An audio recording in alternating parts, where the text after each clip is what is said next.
How is wanting to meet Taylor Swift a red flag? Oh, it's not. I would love to meet Taylor Swift. But Gypsyrose, she was interviewed in prison. And they're basically like, Gypsy, what's the first thing you want to do? And she's like, oh, I really want to go to a Chiefs game so I could meet Taylor Swift. Now, I'm a learning specialist. If a 11-year-old came into my office and said, I can't wait to go to a Chiefs game, maybe I could meet Taylor Swift, I'd be like, oh my gosh, honey, absolutely, that'd be so cool. It might not happen, but maybe. And that's something I would expect from an 11-year-old. Developmentally, that's 11, maybe 10. Any adult, right? Gypsyrose is my age. Any adult my age, knows that going to a Chiefs game that Taylor Swift happens to be at, you're probably not going to meet Taylor Swift. It's whimsical. Now, I'm not insulting Gypsyrose. I'm just saying when you are talking to an individual or you hear something an individual says, you want to make sure it's what's called developmentally appropriate. Wanting to meet Taylor Swift and being like, oh my gosh, I hope one day I could meet her. Very developmentally appropriate for everyone under the age of 16. But when you get to be an adult, maybe 18 and over, you probably want to know the reality yet. You're probably not going to meet Taylor. Sorry.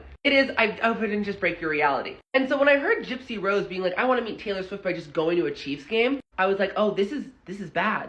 Because she was abused her entire life. She was basically made into a child her entire life. And then she was thrown into prison. This person, developmentally, is maybe not ready for the world. And we've thrown her onto a stage. Hey, by the way, you're also famous now. Good luck. And then she's like messing up in these interviews, being like, well, I'm not really a murderer because I really didn't do it. And everyone's like, how dare you say that? Oh my gosh, she hasn't had therapy. She's been in prison. What do you expect her to be super self-aware? Like, I'm sorry, again, I'm not dissing her, but I'm also not praising her. I'm just saying I feel like people's expectations were off in this situation, and the signs have been there since day one. You don't have a Munchausen's by proxy case thrown into prison for 8 years after a murder charge and be like, yeah, she'll be fine in the interview. Honey?